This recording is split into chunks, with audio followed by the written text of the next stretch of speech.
I heard a long time ago that you want to keep your veggies colorful so it's healthier. Basically, try to eat every color. I got some carrots, onion, garlic, and celery today to cook with my drumsticks. And I don't know what to call it, but I kind of pull away the stringy stuff, so kind of devein the celery prior, and I like to cut it vertically. And that's it, set it to the side. Now this is optional, but I'm putting in a little ginger with my garlic. So I have 4 drumsticks here. I'm personally fine with like just gnawing down on a drumstick, but the people that I cook for prefer to just eat the meat. So then being the nice person that I am, I decide to cut off the outside, the skin, and then just kind of leave the bones in there. You could cook with it, or this time I'm actually going to throw the bones into soup. So there we go. That is all the meat that I chopped from these 4 drumsticks. And honestly, I could have done a little more work. I feel like there's still a little meat left on the drumsticks, but it's okay because I'm just going to cook it in water first just to get the blittiness out, and then I'm going to throw it into the soup that I already have, the seaweed soup that is using chicken stock anyways. So I have my wok and the garlic and the ginger. I'm going to pour in some olive oil. I'm not going to waste any time, and I'm just going to throw in the chicken. Honestly, when I first started cooking, touching raw meat really grossed me out, but you get used to it. And there we go. Then I'm going to pour in some cooking wine. Honestly, I just noticed yesterday that there's so many different ingredients for this stuff, but this one is probably the purer one. It says water, rice, and salt. Just cooking alcohol. So here we go. Splash some alcohol in there. Get it more liquidy. And when the chicken is about semi-raw like this, you could do it a little later, but I like to pour all of the veggies, the onions, the carrots, and celery in. Because obviously the carrot takes some time to soften up.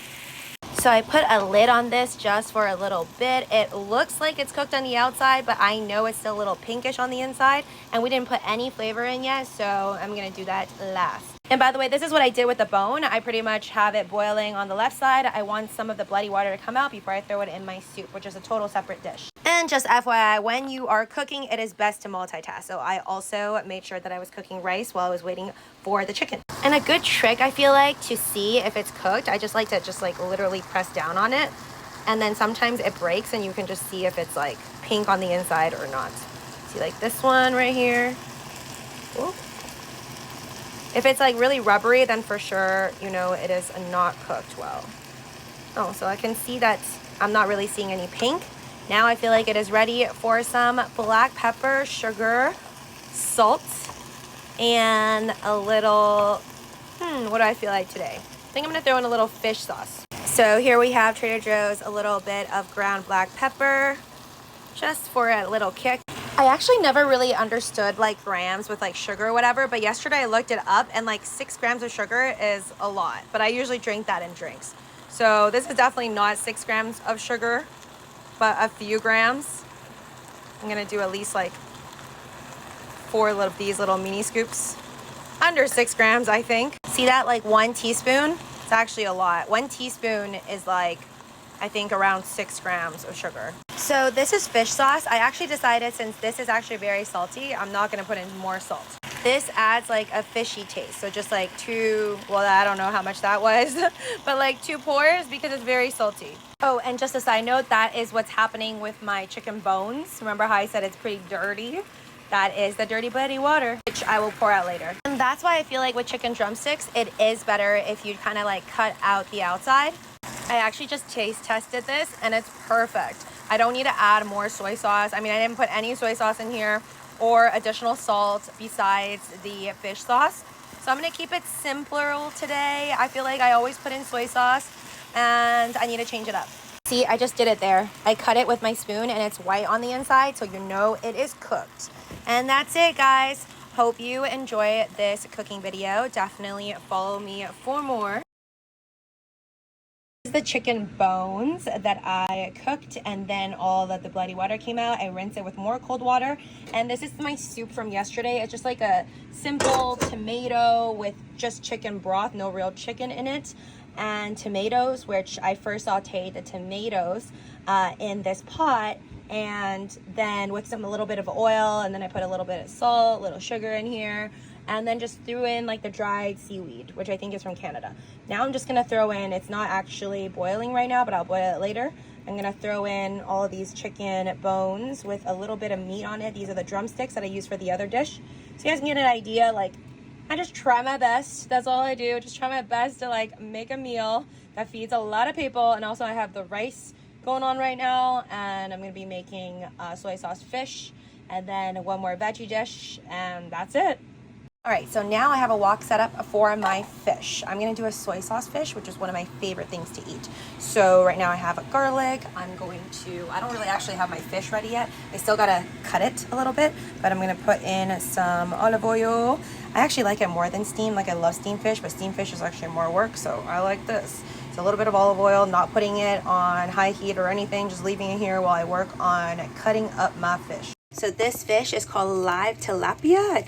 I don't know what color, whatever it is, but it's the cheapest one there, $5.99 a pound. This fish, this size right here, which I feel like is medium size, is about $10 after tax. Now, a lot of these Asian grocery stores, they can cut the head for you and the tail if you want to, but I usually just ask for number one, which is just, you know, they got rid of the scale and stuff, and then I bring it back and I rinse it more, then I just cut a few on the body, so then I can cook it more thoroughly. So this is it. This is the size of the fish, and what I'm going to do is just literally cut, and cut. And there we go. I made marks like this, these X's on both sides. I don't know where professionals hold it, but I like to hold it by the tail when I bring it to the wok. And it's already on high heat. I'm just literally going to throw this bad boy in here. And we need to put on alcohol. So we're going to pour in the cooking alcohol. This one is like rice wine. I want to do a lot.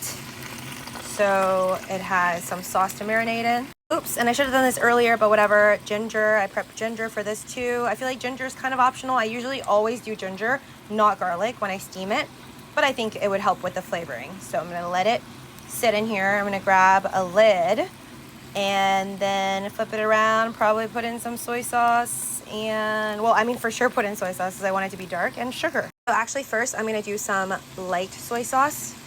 I just pour it up on top so it get the flavor goes in. A little more.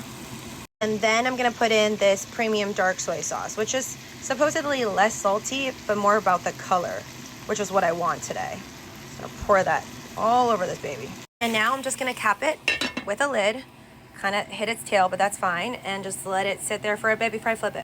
Oh my God, I literally yanked off the tail. I guess it's stuck for too long, but it's only been like 3 minutes. Whatever, that's fine. Look at the way it's just hanging out. So anyways, it's been like literally just about 2 minutes, and wow, that is so dark. I guess putting the lid on really makes a big difference. But I'm flipping it and it looks a little dry right now, so I'm going to add a little more water, and it's time for sugar. See, it's too dry, so I'm just gonna toss in a little water and then add some sugar. Okay, I just put in probably a little less than 1 teaspoon of sugar because I do want it to be more like sweet soy saucy taste. Definitely looks cooked, but we are missing something. I prepared green onion because it can't just all be dark soy saucy colored. So gonna get that green onion in there. And I'm not gonna put the lid on anymore. I'm just literally gonna have it be open air and let it cook and hopefully have everything seep through. And that's it. When the sauce is like all gooey and stuff, we are done.